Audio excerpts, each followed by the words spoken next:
tos es inevitable. Bueno, No hay pues problema. vamos a comenzar primero, Señor, a escudriñar el Evangelio de Juan. Y el verso 1 dice, en el principio era el verbo, y el verbo era con Dios, y el verbo era Dios. Este es el principio con Dios. Todas las cosas por Él fueron hechas. Y sin Él, nada de lo que ha sido hecho fue hecho. Ahí me detengo tantito, mis hermanos. Fíjense que Juan nos narra algo bien importante. Nos narra desde el principio de Génesis hasta el Apocalipsis, nada más en este versículo, en esto que hemos leído, estos versículos. En el principio, cuando nosotros vemos el libro de Génesis, la primera frase que aparece es, en el principio creó Dios los cielos y la tierra, ¿verdad? Y aquí Juan nos está diciendo que todas las cosas por Él fueron creadas, ¿verdad? El verbo es la expresión del corazón de Dios. Y les decía, en Apocalipsis también, nosotros vemos, en Apocalipsis 19, vemos una imagen del Señor, ve una visión Juan. Es este mismo Juan que nos está platicando esto que estamos empezando a leer. Allá cuando tú tienes la visión, dice que él vio, dice, entonces vi el cielo abierto y aquí un caballo blanco. Estoy en el Apocalipsis 19:11. Y el que lo montaba se llamaba Fiel y Verdadero. Y con justicia juzga y pelea. Sus ojos eran como llama de fuego y había en su cabeza muchas diademas. Tenía un nombre escrito que ninguno conocía sino él mismo. Estaba vestido de una ropa teñida de sangre y su nombre es el Verbo de Dios. Los ejércitos celestiales, vestidos de lino finísimo, blanco y limpio, le seguían con caballos blancos. De su boca sale una espada aguda para herir con ella a las naciones. Y él la regirá con vara de hierro, y él pisa el lagar del vino del furor de la ira de Dios Todopoderoso. Y en su vestidura y en su muslo tiene escrito este nombre: Rey de Reyes y Señor de Señores. Qué impactante visión de Juan. Él está hablando del verbo y él cuando lo ve la primera vez en el capítulo 1 ahí en Apocalipsis dice, y uno semejante al Hijo del Hombre, pero distinto. Estaba hablando porque él conocía a Jesús. Aquí vamos a regresar a Juan. Vamos a regresar a Juan porque está muy interesante esto. Nos habla del principio de las cosas que se hicieron. Este era el principio con Dios, como les decía. Cuando Jesús, aquí mismo en el Evangelio de Juan, pero un poco más adelante, en el capítulo 17, nos habla de que Jesús había estado antes de la creación del mundo. Fíjense, Juan capítulo 17, les voy a dar la cita, yo la leo. 17:5. Él está orando. Dice, ahora pues, Padre, glorifícame tú al lado tuyo con aquella gloria que tuve contigo antes de que el mundo fuese. O sea, está hablando de la eternidad de nuestro Señor Jesucristo. Está hablando que Él estuvo, el verbo estaba con Dios y ese verbo era Dios. Cuando nosotros leemos con Dios, nos está hablando que está a un lado de Dios. Pero después dice era Dios. Por eso Jesús dice que Él y el Padre uno son. Porque realmente Dios es uno. Se ha manifestado a nosotros a través de tres personas, muy claramente, el Padre, el Hijo y el Espíritu Santo, ¿verdad? Nosotros cuando vemos Génesis y vemos, el que habla es el Padre, ¿verdad? Dice, en el principio creó Dios los cielos y la tierra. Y lo que decía, que la tierra estaba vacía y en caos, y el Espíritu de Dios se movía sobre la faz de las aguas. Aquí vemos a los tres en perfecta armonía en el momento de la creación.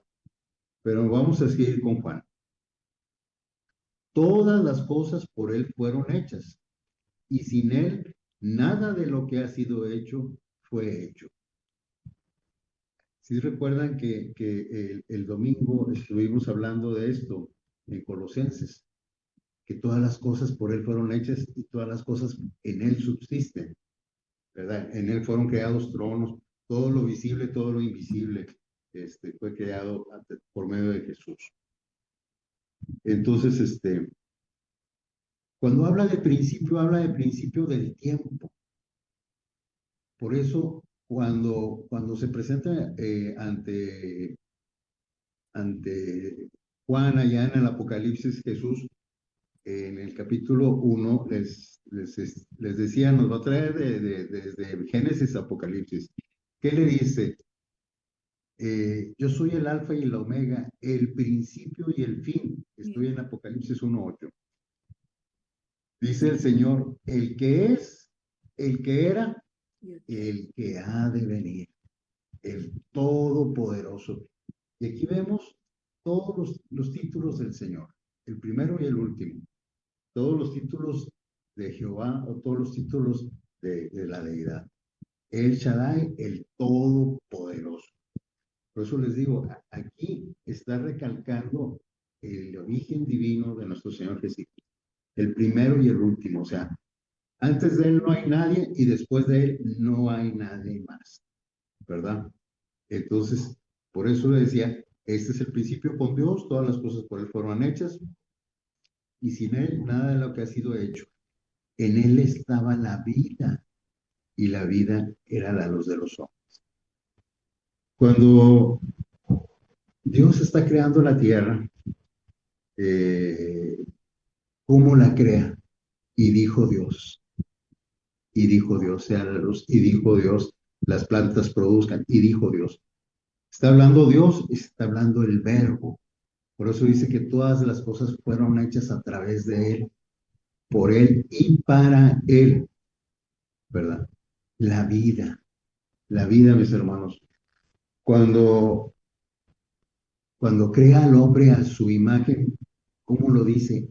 Hagamos al hombre a nuestra imagen. Está hablando de plural. Por eso estamos hablando del Padre, el Hijo y el Espíritu. ¿Y qué hizo? Y le sopló el aliento de vida. En él estaba la vida. ¿Cuál vida? La de Cristo. Pero no solamente la vida física, sino también la vida espiritual está en Cristo. Cuando nacemos de nuevo, Él es el que nos da vida, ¿verdad? Entonces, en Él estaba la vida y la vida era la luz de los hombres. Dice, la luz en las tinieblas resplandece y las tinieblas no prevalecieron contra ella. Vamos a ver esto un poco más despacio. Les decía que el verbo es la expresión del pensamiento de Dios. Por eso, y dijo Dios. Para aquellos que piensan que Jesús solamente era un hombre o un profeta, el libro de Hebreos nos da una claridad también, porque dice Hebreos 1:8, tu trono, oh Dios, cetro de justicia, cetro de equidad. Está hablando de Cristo. Y luego dice, Él es el creador de todas las cosas, como les había dicho, recordándoles lo que platicamos el domingo en Colosenses, que hicimos el resumen de Colosenses. Colosenses 1:15 dice así la palabra del Señor. Él es la imagen invisible del primo. Él es la imagen del Dios invisible, el primogénito de la creación, porque en él fueron creadas todas las cosas, las que hay en los cielos y las que hay en la tierra, visibles e invisibles, sean tronos, sean dominios, sean principados, sean potestades. Todo fue creado por medio de él y para él. Y él es antes de todas las cosas y todas las cosas en él subsisten. Entonces, nosotros vemos aquí claramente que ahí radica toda la de ahora en Cristo. Dice el capítulo 2 de Colosenses, 2:9, dice, porque en él habita corporalmente toda la plenitud de la deidad. Fíjense, fíjense que de ese tamaño es nuestro Señor Jesucristo. ¿Cómo no lo vamos a seguir? ¿Cómo no lo vamos a adorar? ¿Cómo no vamos a amarlo, verdad? Es el creador de todas las cosas. Y luego dice, los atributos de Cristo, pues que en él él era pasado, continuo, él permanece. La luz, él es la luz. Vamos a un poquito ahí adelantito de Juan, Juan en el capítulo 9, nos platica, dice, entre tanto yo estoy en el mundo, entre tanto que estoy en el mundo, la luz del mundo soy, ¿verdad? Cristo es la luz del mundo. El 8 también nos habla que Él es la luz, 8:12. Dice, otra vez les habló diciendo, yo soy la luz del mundo. El que me sigue no andará en tinieblas, sino que tendrá la luz de la vida. Si tú y yo seguimos a nuestro Señor Jesucristo, dice que nosotros tendremos la luz de la vida. Ya lo tenemos la vida eterna, ¿verdad? Y luego nos habla que viene una batalla en el verso 5. Dice, la luz en las tinieblas resplandece y las tinieblas no prevalecieron contra ella. Aquí nos está hablando de una victoria de la luz sobre las tinieblas. Cuando Jesús es crucificado, cuentan los evangelios, y se nubló desde la hora novena hasta pues esas 3 horas que estuvo, bueno, 6 horas, ¿verdad? Esas horas que estuvo Jesús en la cruz, hubo oscuridad. Había una batalla espiritual. Pero ¿qué dice? Que la luz resplandece en las tinieblas y las tinieblas no prevalecieron contra él. Quiere decir que el Señor es el vencedor, el victorioso. La luz destruye las tinieblas. Tú entras a una habitación oscura y prendes la luz y las tinieblas salen huyendo. Espiritualmente pasa algo así.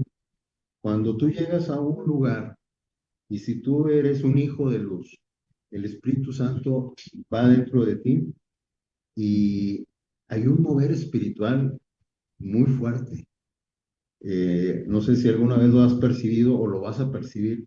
Cuando tú estás lleno del Espíritu Santo, las tinieblas tiemblan, no ante ti, sino ante el que va contigo. La presencia del Todopoderoso es el que ahuyenta las tinieblas. El mundo natural no quiere venir a la luz, porque sus obras son malas. Vamos allá, Juan, adelantito, Juan capítulo 3, 19 y 20.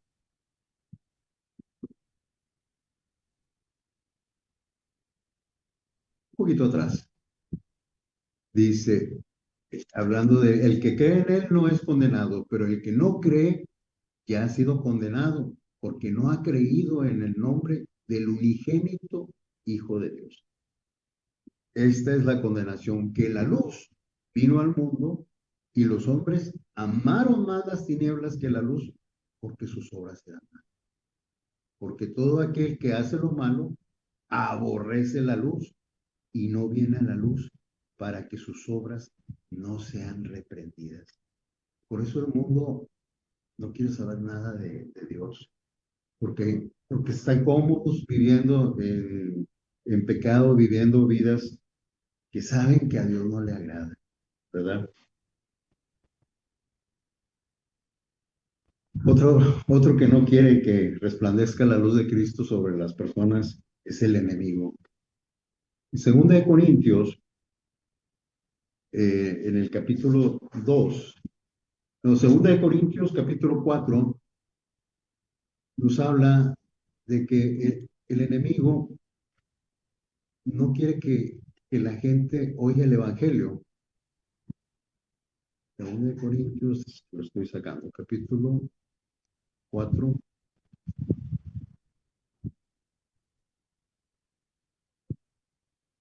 desde el 3, voy a leer.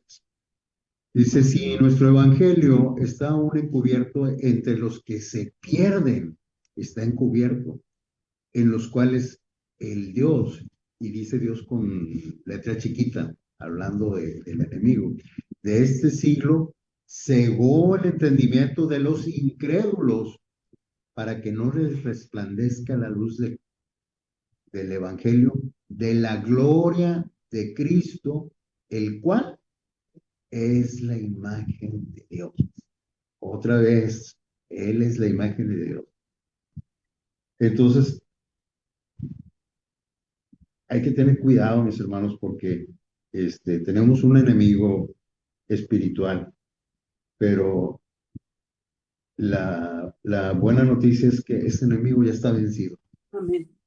Ya lo venció el Señor en la cruz, ya está derrotado, pero Él sigue luchando por apartar a los hijos de Dios y por llevarse a los incrédulos para que no les resplandezca la luz de Cristo, ¿verdad?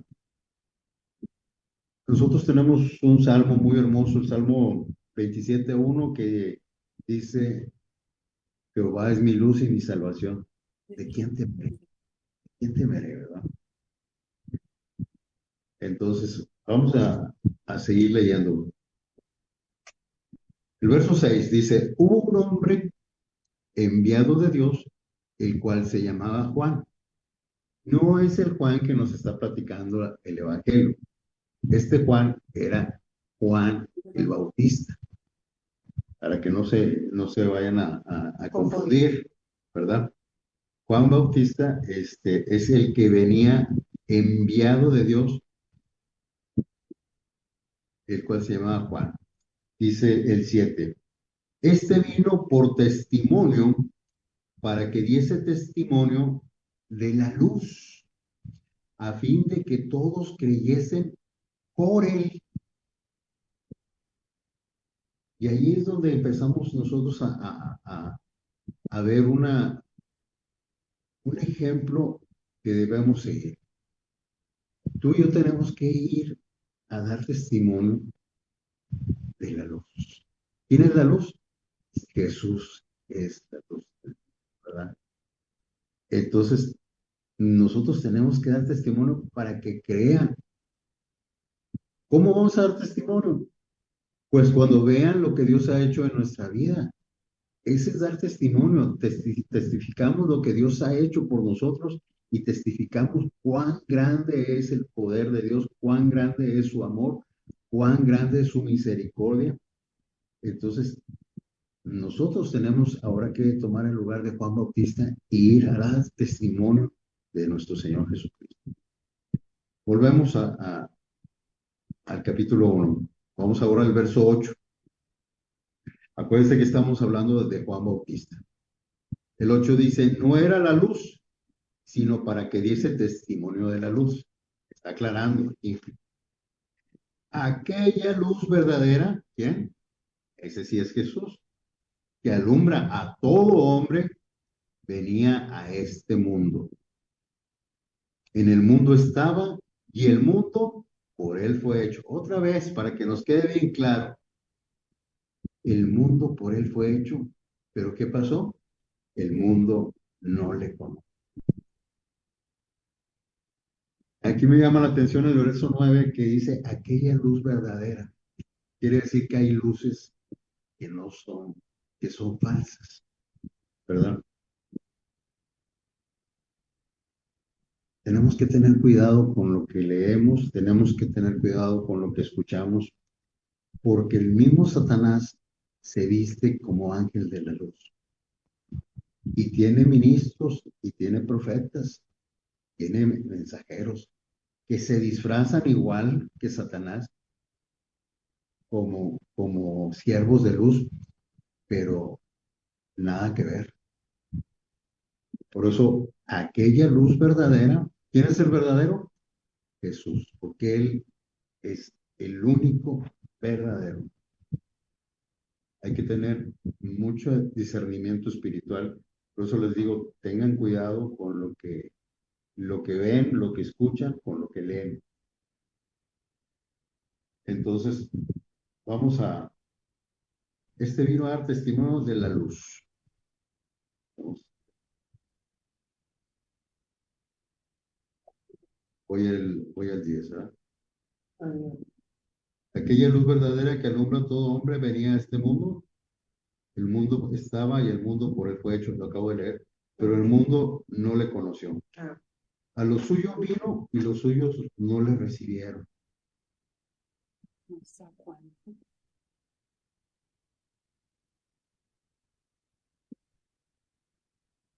Y más a todos los que le recibieron, a los que creen en su nombre, les dio la potestad de ser hechos hijos de Dios. Fíjense, hermano, nosotros les decía que tenemos que dar testimonio. Eh, Pedro, allá en 1 Pedro 2:9, nos recuerda que Él nos llamó de las tinieblas a la luz admirable. Y fuimos llamados para proclamar las virtudes de aquel que nos amó y nos salvó, ¿verdad? Cuando nosotros leemos que en el mundo está hablando de la preexistencia de Cristo, lo que les decía hace rato. El mundo fue por él hecho, otra vez, Él es creador. El mundo no le conoció. ¿Qué quiere decir? El mundo nunca tuvo o no tuvo una comunión con Dios.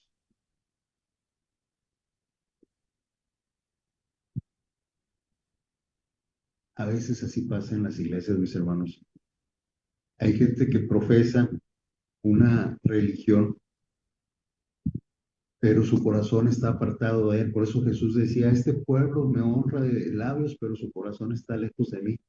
No había un conocimiento, no había una intimidad.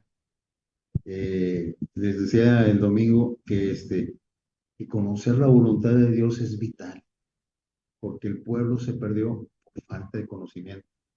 Entonces, aquí dice que el mundo no le conoció, que vino a lo suyo. ¿Quiénes eran los suyos? Bueno, pues el pueblo que él había escogido, pero ese pueblo lo rechazó. Algunos, no todos, pero dice que los que sí creyeron en él, ellos a los que creen, por eso la fe es por fe, la salvación es por fe. A los que le recibieron, a los que creen en su nombre, Dios les dio la potestad de ser hechos hijos de Dios. Está hablando que la salvación la da Dios, ¿verdad? Los cuales no son engendrados de sangre, ni de voluntad de carne, ni de voluntad de varón, sino de Dios. Aquí que vemos, vemos la necesidad de creer quién es Él, lo que hace, lo que hizo, lo que hace y lo que hará en nosotros. Recibir, ¿qué es recibir? Es aceptar lo que Dios, lo que Jesús hizo por ti, por mí.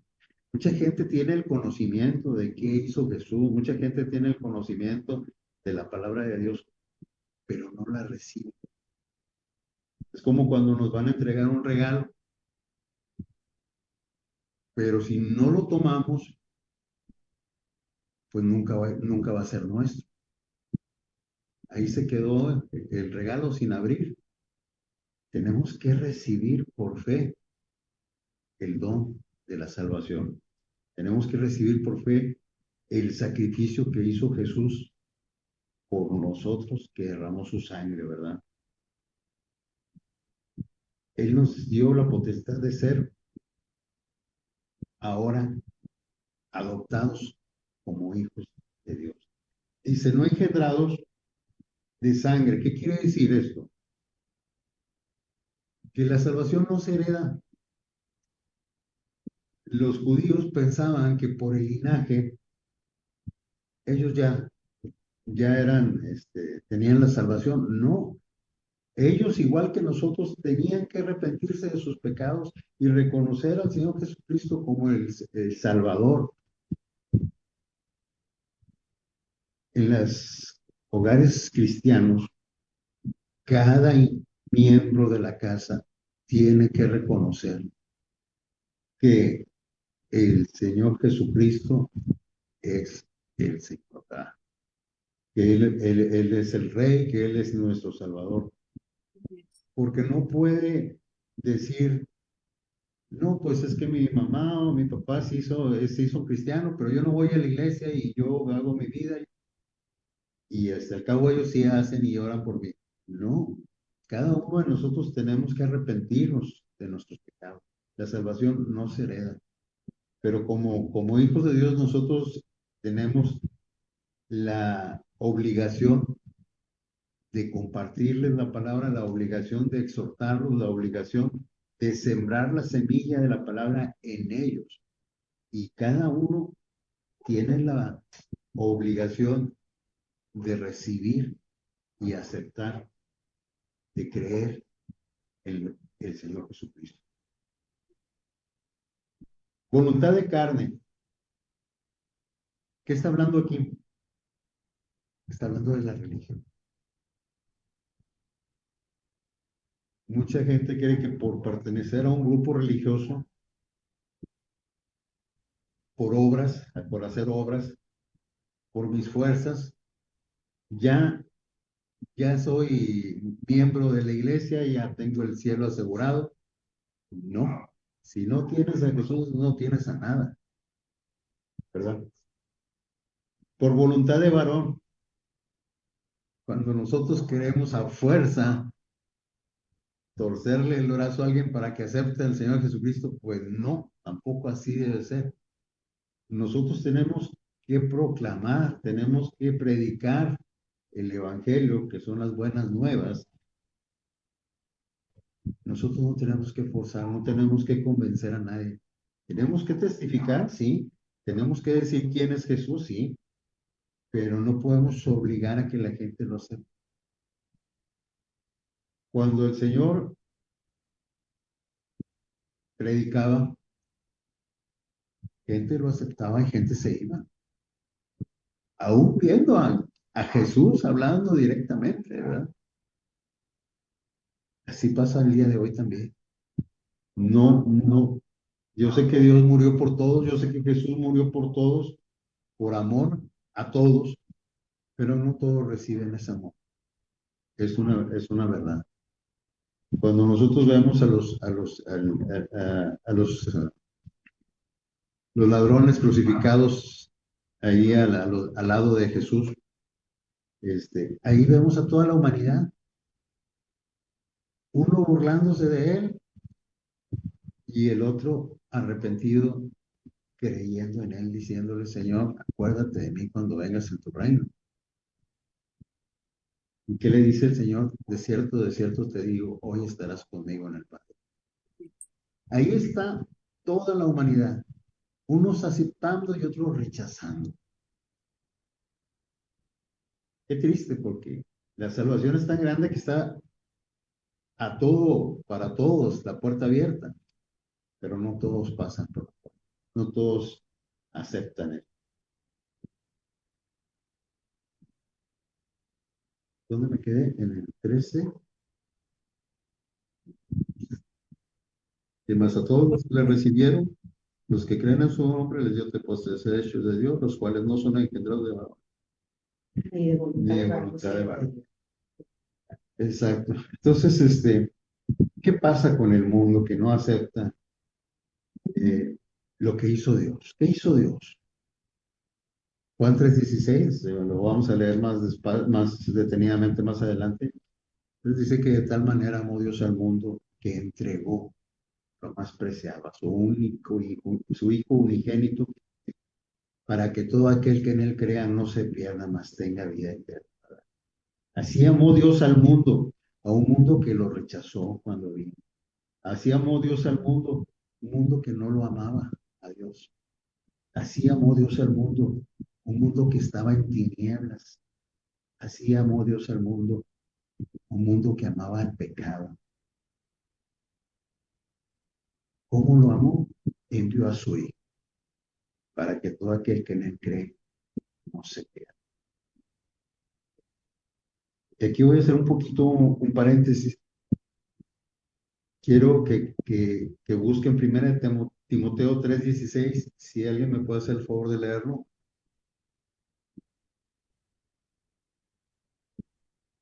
Primera de Timoteo 3:16.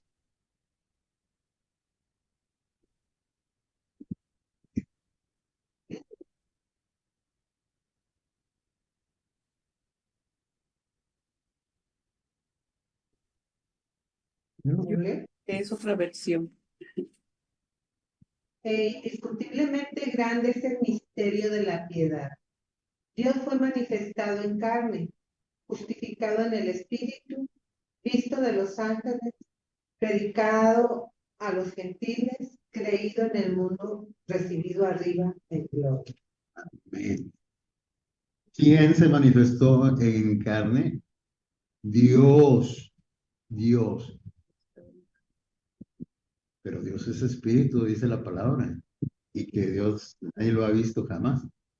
Es el Hijo el que lo manifiesta. Por eso aquí dice indiscutiblemente, o sea, no hay lugar a una discusión. Grande es el misterio de la piedad. Dios fue manifestado en carne a través de Jesús, justificado en el Espíritu, visto por los ángeles, predicado a los gentiles, o sea, a ti y a mí, creído en el mundo y recibido arriba en gloria. Qué hermoso versículo, ¿verdad? Realmente Jesús, con una naturaleza 100% humana y 100% divina. Pero Él se despojó de sí mismo, de su gloria, Él se despojó de su magnificencia y se hizo hombre y como hombre se humilló como un siervo, ¿verdad? Entonces, nos habla de esa naturaleza como tú, como la mía. Él es el Emmanuel, Dios con nosotros, caminando con nosotros. Entonces, y, y dice, y fue recibido arriba en gloria. Bendito sea el Señor, aleluya, ¿verdad? Vamos al 15. Dice, Juan dio testimonio de él y clamó diciendo, este es de quien yo decía, el que viene después de mí es antes de mí, porque era primero que yo. Está hablando Juan Bautista. Reconoce a Jesús y dice, este es de quien yo decía, el que viene después de mí es antes de mí. O sea, es primero, porque es primero que yo. Porque de su plenitud tomamos todos gracias sobre gracia. pues por la ley por la ley, por medio de Moisés fue dada. Pero la gracia y la verdad vienen por medio de Jesús, ¿verdad? Aquí está el 18, que es lo que les decía. Nadie le vio, a Dios nadie le vio jamás. El unigénito Hijo que está en el seno del Padre, Él le ha dado a conocer. Qué tremendo. Lleno de gracia y de verdad. Lleno de amor generoso. Y luego dice, Juan dio testimonio de él. Había una profecía en el libro de Malaquías, es el último libro del Antiguo Testamento. Y dice Malaquías en el capítulo 3, en el verso 1, como ya lo había profetizado el Señor. Y aquí yo envío mi mensajero, el cual preparará el camino delante de mí. Vendrá súbitamente a su templo el Señor a quien vosotros buscáis. Ese era el mensaje. Y el ángel del pacto a quien deseáis vosotros, he aquí viene, ha dicho Jehová de los ejércitos. Y luego, fíjense, dice, ¿y quién podrá soportar el tiempo de su venida? ¿O quién podrá estar de pie cuando Él se manifieste? Porque Él es como fuego purificador y como jabón de lavador. Bueno, entonces, ese es el testimonio que está dando Juan Bautista. Juan dice que Él es antes, o sea, está hablando otra vez de la eternidad de nuestro Señor Jesucristo. Ahí más adelante, en el Evangelio de Juan, en el capítulo 8, había una discusión con los fariseos, como siempre le criticaban y discutían con Jesús. Y, y le dice el Señor en en el capítulo 8 que Él es antes que Abraham. En el capítulo 8, casi al final, 56.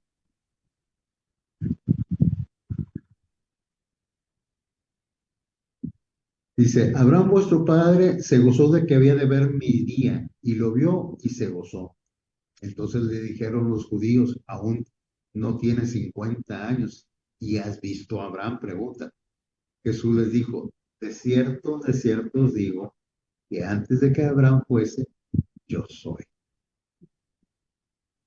Hijos, y esto pues para ellos era blasfemia, porque el usar el ego en mai, que es yo soy, es estar diciendo, Él es Dios.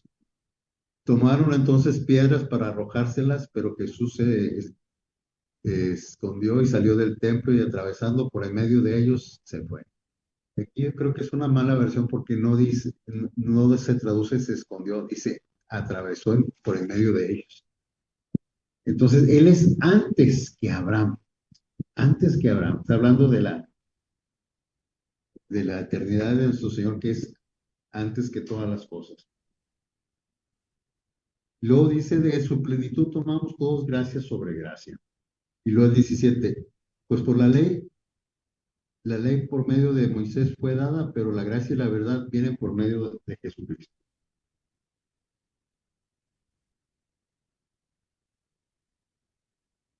La ley. La ley, ¿qué hacía la ley, hermanos?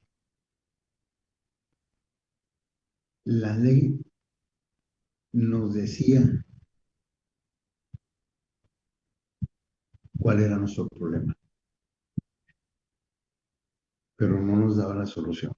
O sea, para que me entiendan, la ley es como el diagnóstico de una enfermedad. ¿Cuál era la enfermedad? El pecado.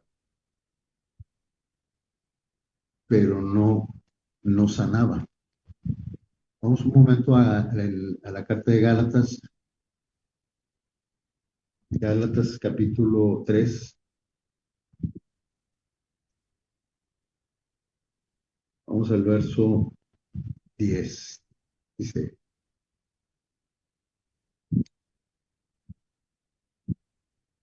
Dice, porque todos los que dependen de las obras de la ley están bajo maldición. O sea, todos aquellos que creen que cumplen la ley, pues escrito está, maldito todo aquel que no permaneciera en todas estas cosas escritas en el libro de la ley para hacerlas. Y que por la ley ninguno se justifica para con Dios. Es evidente porque el justo por la fe vivirá, ¿verdad? Entonces, más adelante, ahí mismo donde estamos, pero en el verso 24 dice, ¿cuál era el propósito de la ley? La ley, de manera que la ley ha sido nuestro ayo. ¿Qué era el ayo? Era el cuidador, ¿verdad?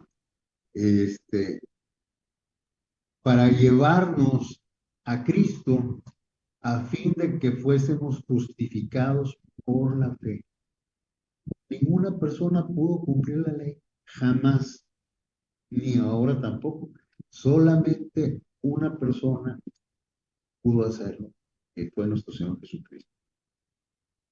La ley te dice que eres un pecador y necesitas un Salvador. Él es nuestro Señor Jesucristo. Vamos a ver qué nos dice Romanos 3:24.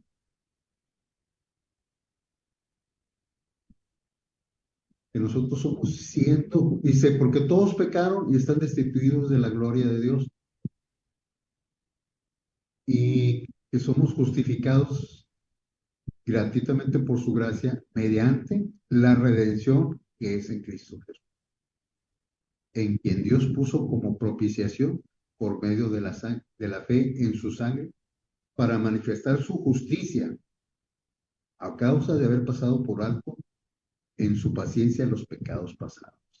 Fíjense, mis hermanos, cómo Dios preparó esto y dice que ese Cordero de Dios, ahorita vamos a ver más detallado, fue inmolado antes de la creación del mundo. O sea, ya estaba el plan de Dios desde la eternidad.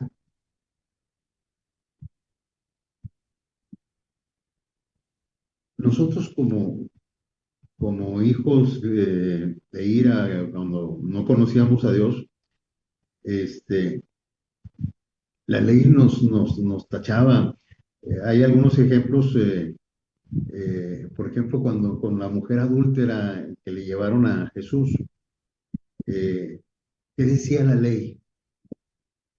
Que cuando encontraran a una persona cometiendo adulterio, tenían que morir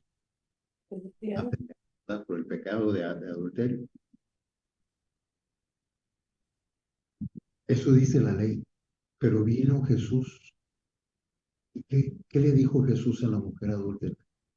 Primero confrontó a todos los que iban acusándola. Les dijo, el que esté libre de pecado, que tire la primera piedra. Y que dice que nadie se atrevió, empezaron a apartarse desde los más viejos hasta los más jóvenes. Porque todos, absolutamente todos somos pecadores. Se estaban condenando a alguien que también, siendo ellos mismos pecadores, no podían, no tenían la calidad moral para, para juzgarla. ¿Qué le dice Jesús? ¿Dónde están los que te acusaban? ¿Se fueron? ¿No hay quien te condene? No, no hay. ¿Y qué le dijo Jesús? Ni yo te condeno. Ve y no peques más. Ahí vemos la misericordia del Señor dando una oportunidad para que resarcir nuestra vida a través de la misericordia y a través de su gracia. Ahí es donde empieza el Espíritu a tocarnos y empieza el arrepentimiento. El arrepentimiento no es otra cosa, no es remordimiento. El arrepentimiento es cambiar nuestra manera de pensar, viendo que Dios quiere para nosotros lo mejor. Por eso decía Jesús que yo no he venido a condenar al mundo, yo vengo a salvarlo, ¿verdad? Entonces, otro ejemplo así, rapidito, cuando los espías fueron a Jericó y los escondió Rahab, que era una ramera, fue salvada Así es. por tener temor de Dios y Dios tuvo misericordia, ¿verdad? El detalle aquí es que no hay una vida que la gracia no salve. La ley dice que somos pecadores y la gracia dice que hay esperanza, hay salvación en Cristo. Recalco esto porque Cristo, Jesús, lleno de gracia y de bondad, todos tomamos de Él gracia sobre gracia. Todos los días podemos ir, Señor, dame de tu gracia. Necesito de tu gracia. Y luego el 18, a Dios nadie le vio jamás. ¿Por qué? Porque dice la palabra que Dios es espíritu. Vamos ahí a Juan. Cuando está con la mujer del pozo, allá en Samaria, dice el capítulo 4, está platicando con ella y le pregunta que dónde deberían de adorarlo, porque unos decían que en Jerusalén y otros que en Samaria. Y el versículo 24, bueno, del 23 dice, vosotros adoráis lo que no sabéis, nosotros adoramos lo que sabemos, porque la salvación viene de los judíos. Mas la hora viene y ahora es cuando los verdaderos adoradores adorarán al Padre en espíritu y en verdad, porque también el Padre tales adoradores busca que le adoren. Dios es espíritu y los que le adoran en espíritu y en verdad es necesario que le adoren. Dios es espíritu. Por eso dice aquí en el 18 que a Dios jamás nadie le vio. Y bueno, ¿y quién estuvo platicando con Adán allá en el Edén? Y Eva. ¿Quién estuvo platicando con Abraham cuando se le presentó allí en Mamre, en su tienda y que lo invitó a comer? ¿Quién crees que era, hermano? Jesús, el Hijo, es el que manifiesta. Es lo que llaman una teofonía o una encarnación de Dios, pero estamos hablando de Jesús, porque al Padre nadie le ha visto. Es el Hijo el que lo manifiesta. Y por eso les recalco mucho yo que cuando leamos, pongamos mucha atención. ¿Quién es Jesús? ¿Quién es este Jesús al que nosotros servimos? ¿Quién es este Jesús que es eterno desde antes de la fundación del mundo? ¿Quién es este Jesús que por él fueron creadas todas las cosas?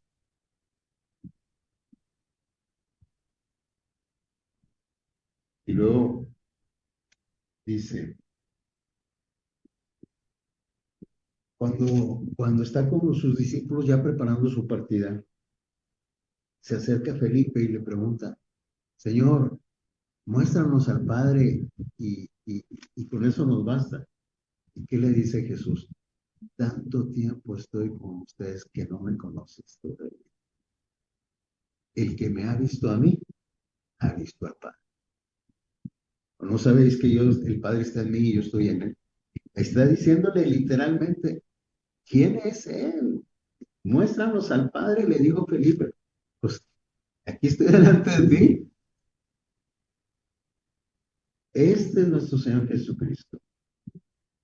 Entonces, por amor, el verbo fue hecho carne. Se reveló de una manera tangible a los discípulos, porque Él los amó hasta el final, hasta el final. Y les dijo, no se turbe vuestro corazón y tengan miedo, ¿verdad? Les había dicho que iba a sufrir, que lo iban a maltratar, que lo iban a matar, pero al tercer día él iba a resucitar. Y los discípulos pues, no entendían, no había cabida en eso. Hasta que resucita, pueden ellos comprender la magnitud. Por eso entregaron sus vidas y por eso hicieron lo que vimos, lo que leemos, lo que nos alcanza hasta nuestros días, dar testimonio. ¿Quién es este Jesús? Vamos al 19. Dice, este es el testimonio de Juan Bautista, cuando los judíos le enviaron de Jerusalén sacerdotes y levitas, le mandaron a ver por qué está haciendo tanto escándalo este hombre que anda bautizando, para que le preguntase, ¿tú quién eres?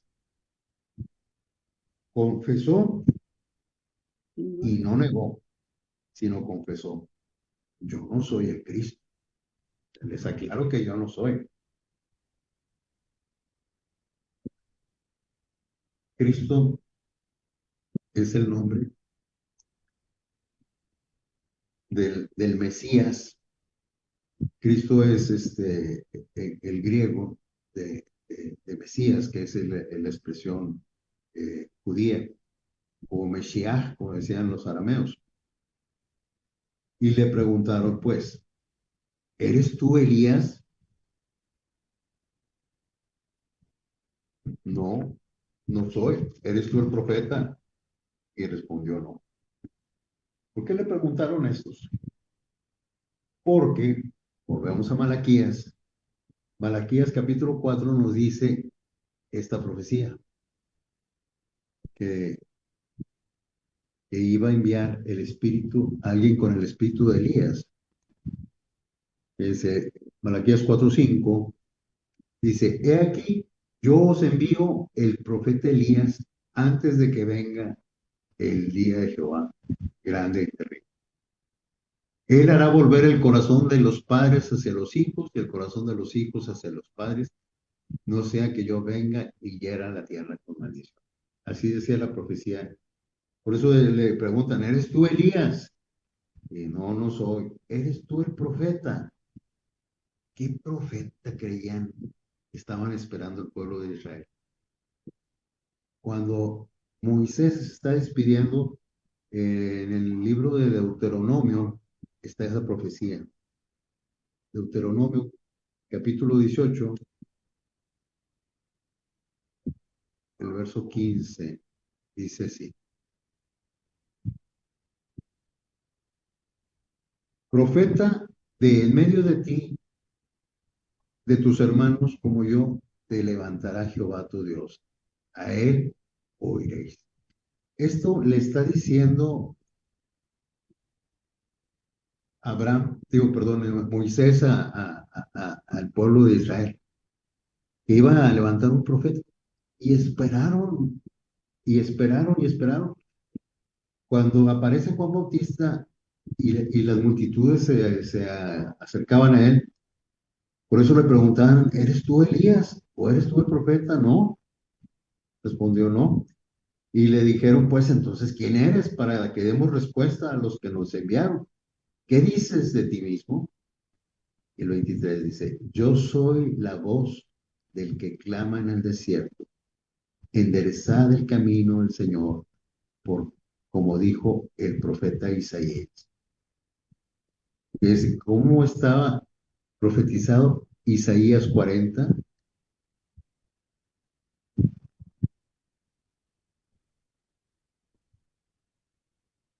Isaías 43.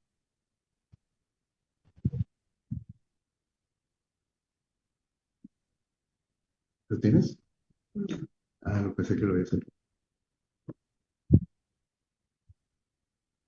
Voz que clama en el desierto, preparad camino a Jehová, enderezad calzada en la soledad a nuestro Dios. enderezad el camino. ¿Qué quiere decir esta frase? Arrepiente. ¿Qué tenemos que enderezar nosotros, hermanos, el día de hoy, en nuestro caminar? A lo mejor descuidamos nuestra relación, nuestro tiempo de comunión con Dios, en la lectura de su palabra, en la oración.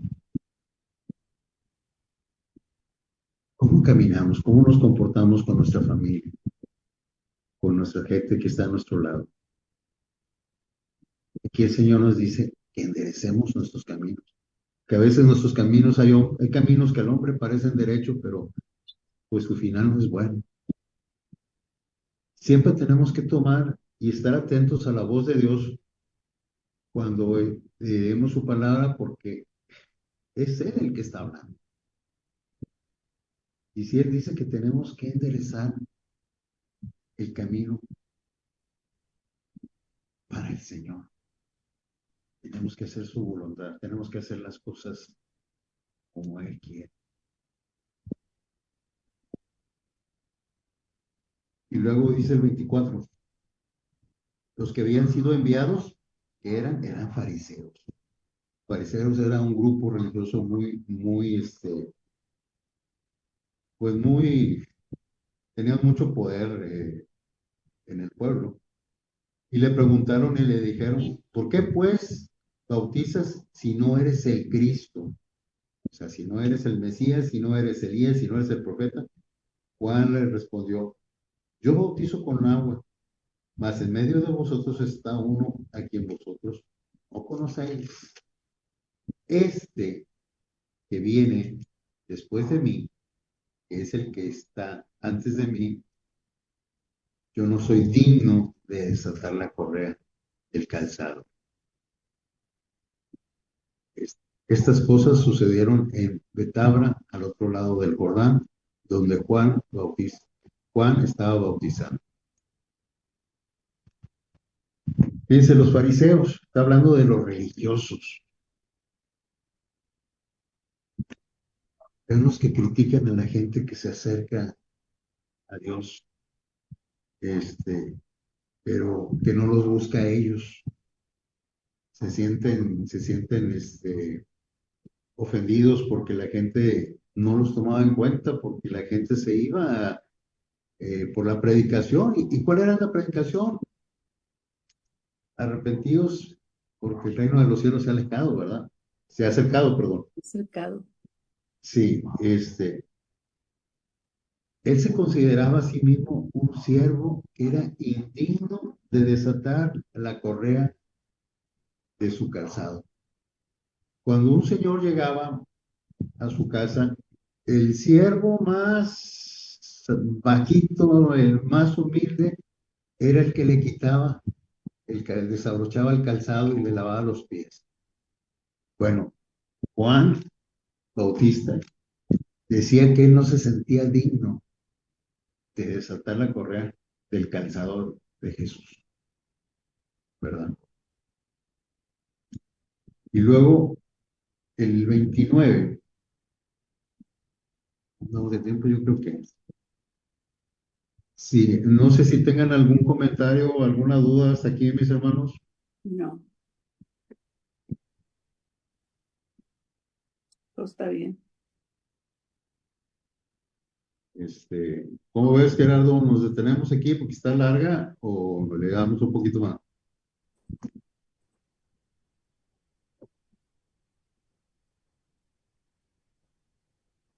Gerardo.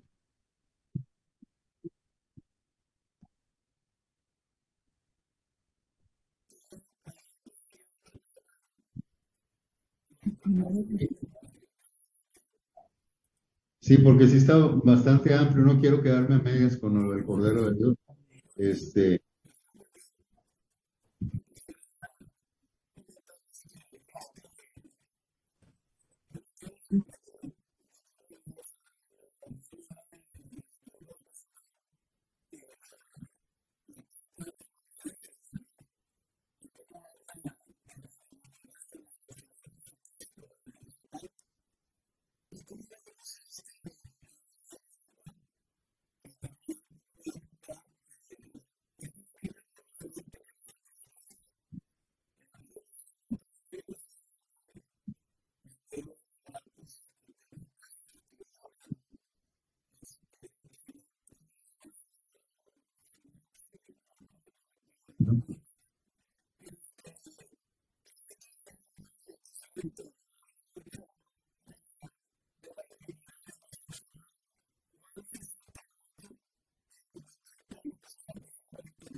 Gracias a Dios, pues nos despedimos con una oración, mis hermanos. Si no hay ninguna pregunta, bueno. Ninguna. Padre amado, muchas gracias por esta noche, Señor. Gracias por la vida de mis hermanos, mis hermanas, Señor, que están aquí y los que estén escuchando, Señor, a través de el Internet, Señor.